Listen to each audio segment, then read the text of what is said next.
All right. Welcome back to another episode of the Elevated Marketing podcast, where we simplify complicated digital marketing topics. So, my name is Jennifer Denny, and with me I have Brenna Jackson. Hello. I forget. I'm like, sometimes people might just be listening for the first time and they're like, who are you? Yeah. I'm like, haven't you been here since day one? How many episodes are we in now? Like what? 150 something? Yeah. We never even made note that we passed the 150. It's just become a normal conversation for us now. Yeah. I Yeah. love it. It's just having conversations about marketing, trying to keep it simple. Yep. Yep. So, all right. Well, today we're going to maybe dig in deeper to a topic that we talked about on the last show. So, I think the last show we really talked about the importance of SEO and actually doing content for SEO. But today we just want to talk about, the piece itself and optimizing it for search engines. And so, there's a element to choosing and optimizing your content so that you get the best results for that. So, all right. So, if you could go back and do your college years over, what would you do differently? And I feel like I got to answer this one first because I'm the furthest from college.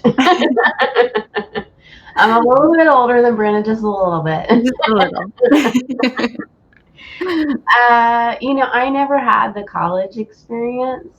So, in traditional sense, I never lived in a dorm. I didn't go, on campus. I went to IUPUI. I had my own apartment. I had a real good, I had a big girl job, and then college was just something I did. I was having kids. So I didn't do the traditional college, and I wish I would have for at least a year or two, just so I could be like, oh yeah, I did that. But when people are like, yeah, we did this in the dorm and that, and I'm like, yeah, I never got to do that. Never too late. Tell Shane that you're going off for the semester. Oh boy, that would be interesting.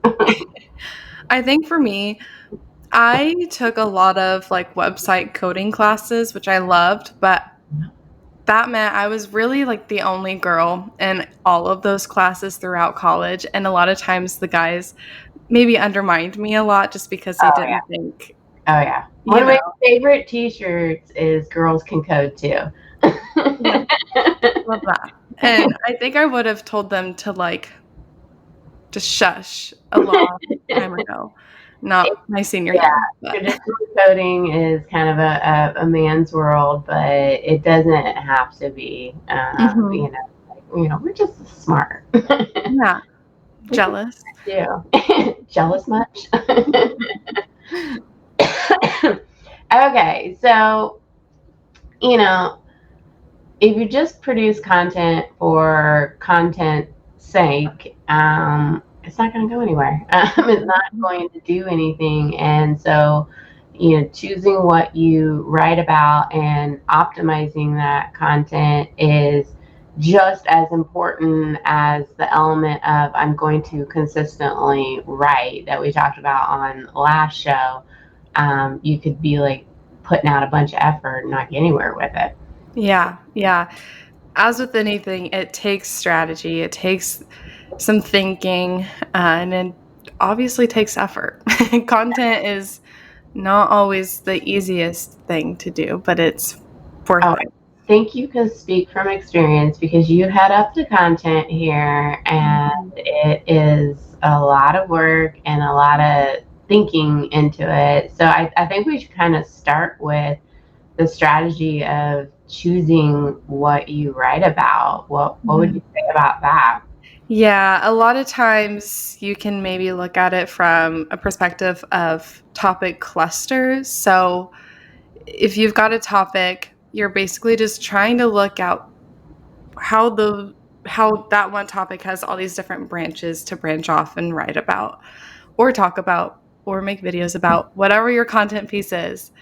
But you also want to think of that too, I think, from the buying process and what your funnel is, your top, middle, bottom of the funnel. Yeah. Um, Yeah. yeah. That's tying two elements together, like, Mhm. trying to, from a marketing aspect, bring someone down that funnel, but also from the user experience, like when any of us come across like a topic, there are beginning questions that we might ask, and then there's questions that come off of those questions, and that just means we're further down the subject and we're more interested and closer to, hey, this person is a resource for me to be able to, purchase from. Mhm. For sure. And we've talked about this before, knowing your audience. That Yeah. also plays into how you're speaking in this content, but more importantly, like what you are writing about, what is actually valuable to them. Yeah, yeah, because you could take one subject and you could take it from this audience perspective and you might write it this way versus a different audience, you would write it that way and have a completely different funnel. Like that's so crucial what you're saying there. Mhm. Yeah. Yeah. Like what's important to that particular audience, to them particularly, defines how you talk about that. Yeah.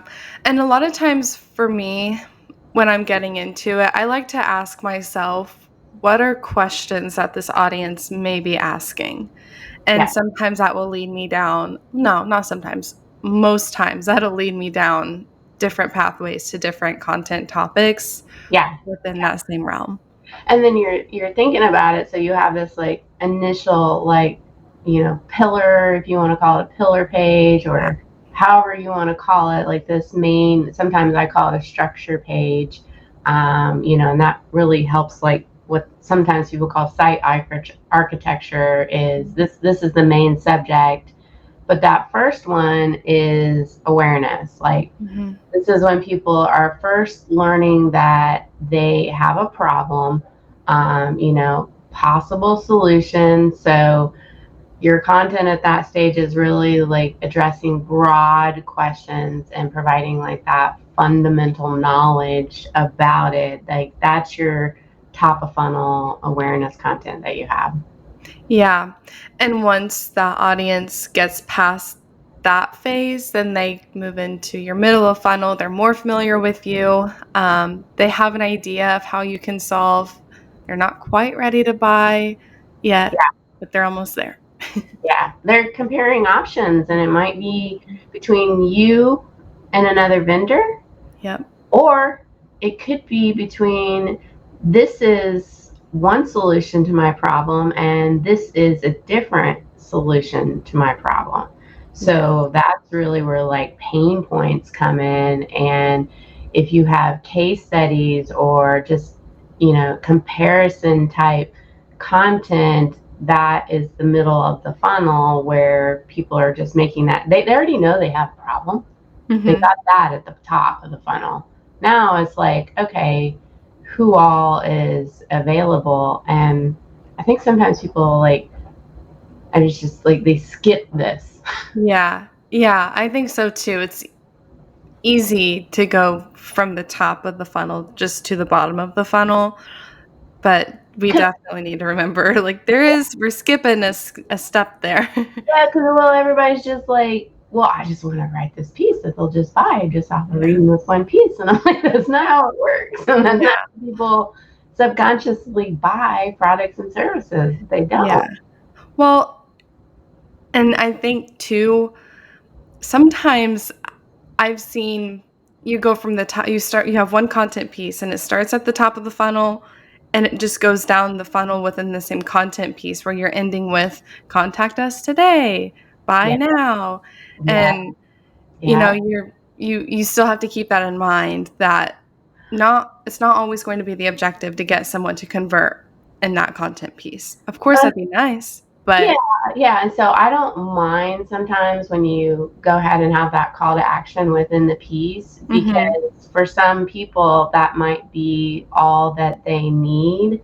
But, right. you know, a lot of people probably need a lot more, and so Yeah. you need to continue on with the subject. And as you're like doing this, what you might start to find is, oh, well, this one I need to go further down. And that's where those like internal linking comes in, because it's like, Mhm. oh, well, this, I need to use that descriptive anchor text to go talk about the next subject that is further down the funnel. And that starts to become your content plan. Yeah. And think about that too of the way you're leading your users on your website to the next steps through like maybe navigation or different landing pages. It's the same thing with content, like leading them to the next content piece that's going to move them down that funnel. Yep. Yep. And then, like, at the bottom, it's okay, well, why would I choose you? Yeah. Like, what are the reasons? What are the testimonials? What are the, detailed service pages off of what you offer? Like, do I have that content, readily available on my website? I think, sometimes that comes with at the beginning of building a website, but then we need to constantly be evolving it, because there's always different reasons that people choose. Mhm. Yes, and also just freshening up what's on that page too, or pages. Yeah. It still needs to be relevant to what you're talking about in a content piece that maybe they're coming from, and just being sure to like kind of bridge that gap.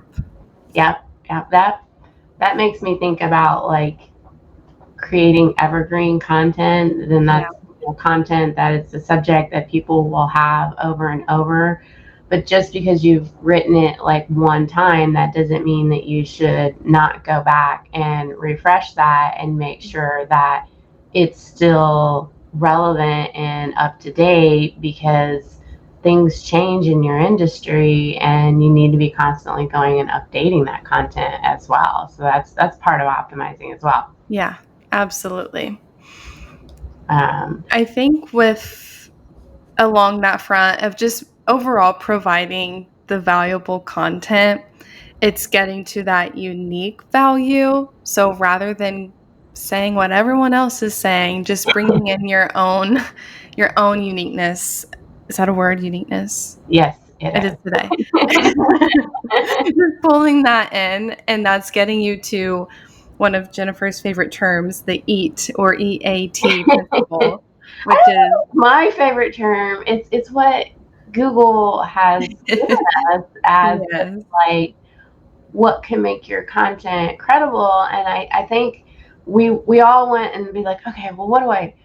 All right, I need to put my author credentials, and I need to, cite reputable sources, and Yeah. that's going to make it and those are all the easy things that you can do. The difficult, or what will really make your content stand out, is when it's unique and you're not saying the same thing that everybody else is already saying. It's like Yeah. walking into a room and you're trying to pitch a product, and everybody's already heard that pitch. Like, Mhm. but you want to buy from the person that sounds completely different and is unique. Like, that's a FOMO there. And you're like, Yeah. okay, like, yeah, that's what I really want, because they're different. Yeah, for sure. Well, and it's just applying your real life scenarios to this content rather than giving a generic example. Be specific. Yeah. Talk about something you've actually done. Well, when you do that, then people know that you know what you're talking about, and you're Mhm. not just like regurgitating what everybody else is saying. You have experience. Like Yeah. and Google wants the same thing, because trust me, there's not a whole lot of topics probably that somebody hasn't already written about on the internet. Like, it Yeah. already exists. Yeah. But does your unique perspective like exist? And I think it's like how I just am in general. Like, I tend to, when I hear that somebody is wanting to do something a certain way, like I'm just always instantly in my mind, like, okay, how can I do this different? Mhm. Yeah. I don't want to follow the path that everybody else has gone. Yeah. I'm like, I'm gonna make this, and I'm almost to a point of stubbornness where, like, even if it's like it's gonna work, Jennifer, and I'm like, I don't care, I want to do it this way. Even if I fail, I'm gonna do it this way. I don't want Stubbornness to see everybody else. stubbornness is not a bad quality to have when it's applied in a Yeah, good way. yeah. I just don't like following molds. Like, Mhm. I want to somehow be different than everybody else. So, Yeah. I think, we're kind of talking about like just not fitting the mold, being different. That ties into content diversification yeah, and creating different forms of content, yeah, written, video, podcast, um, you yeah. know, matching different learning styles. We've touched on that in the last episode, and we talk about this a lot, honestly, but it is important.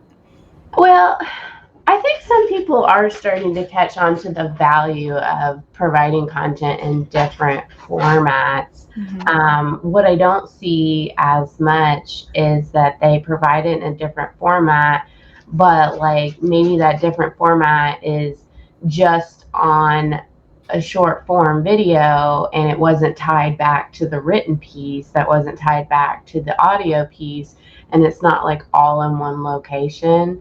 Yeah. Like, I'm kind of all over the place, and that does two things. Your user can't tie it together.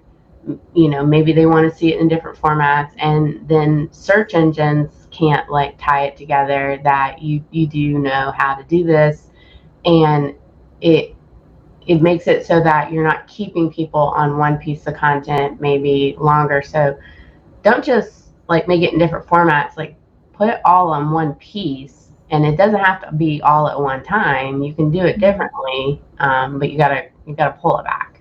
Yeah, for sure. And you kind of touched on engagement there Yeah, and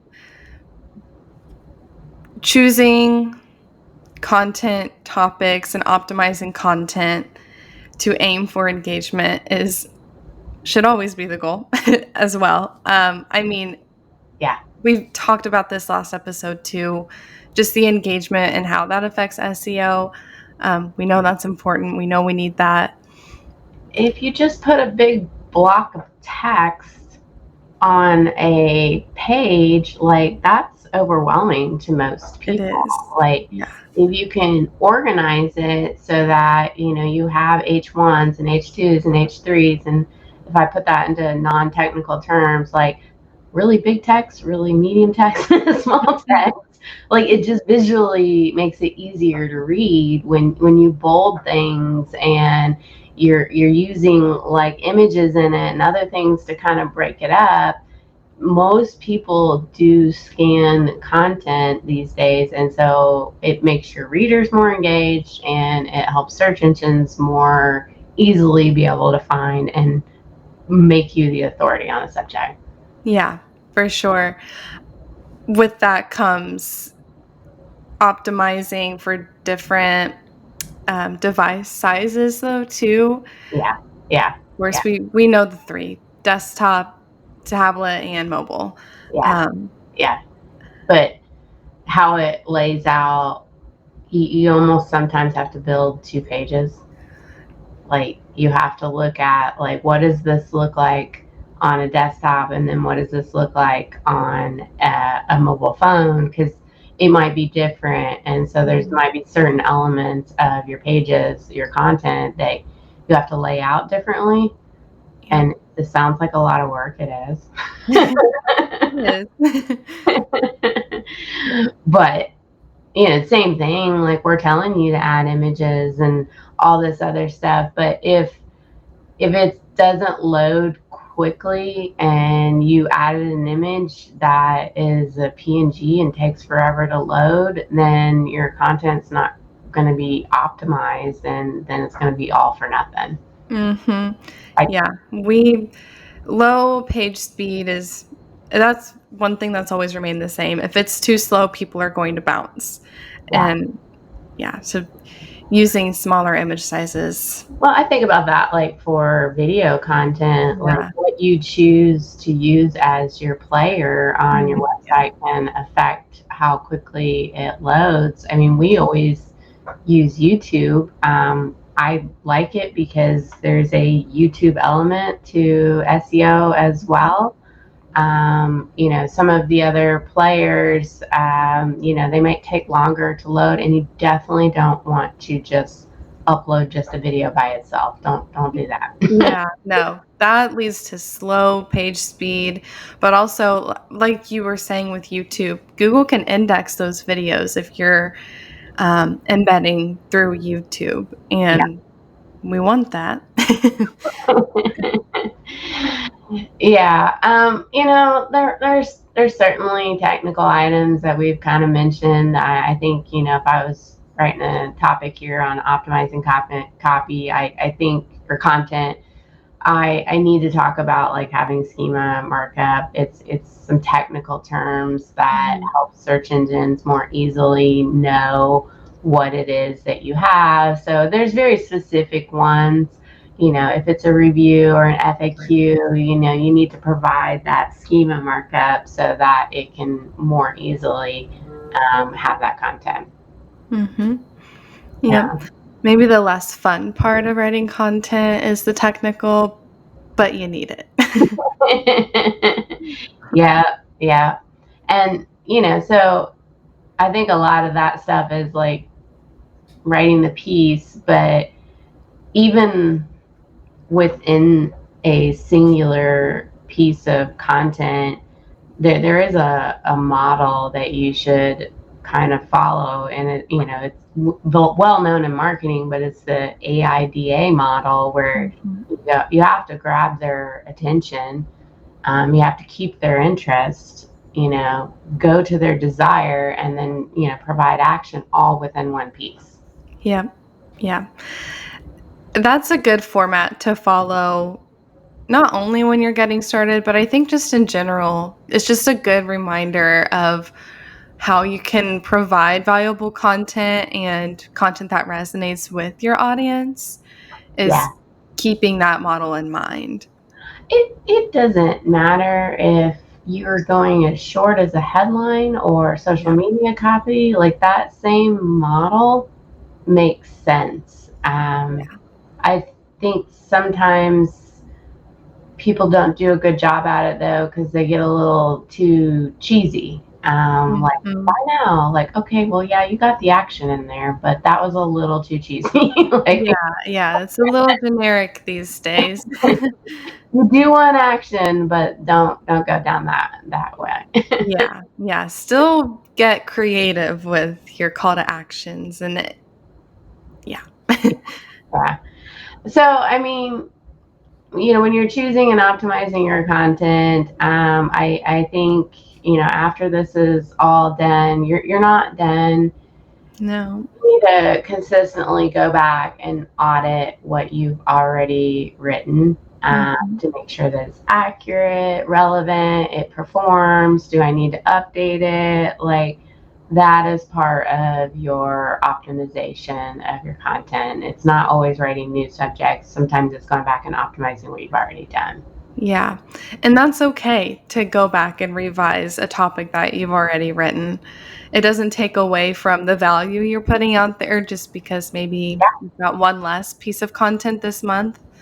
It's all still really valuable stuff. Well, it's a competitive market too. Mhm. Like, it might have been a really good piece and it might have done really well, but Yeah. somebody might have come back and maybe written, yeah, I'm not sure, better than you. And so you got to go back and update your piece. Like, that's still, it's about quality these days, not Mhm. quantity, especially when we're talking about like how with AI you can very easily hit quantity, Yeah.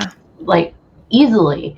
But that's not going to, because everybody can like hit quantities so much easier. The Today's game is about quality. I Mhm. mean, it always has been, but it's even more. Yeah. Yeah. I think now more than ever, just because it is so easily available to get content out there, and it's not Yeah. always the best quality, but You can tell when it's written by you that. sure can. All right. Well, I think we covered that subject fairly well, so we'll Yeah. stop there. If you're on YouTube, certainly would appreciate if you subscribe. If you don't, and you just come in and see our content every now and then, I'm good with that too. We do put out a newsletter of all of our content, kind of wrapping that up together. So you can head over to our website to sign up for that there. Or you can go follow me on LinkedIn. I put it out there as well. And I think that's it for today. All right. Take care.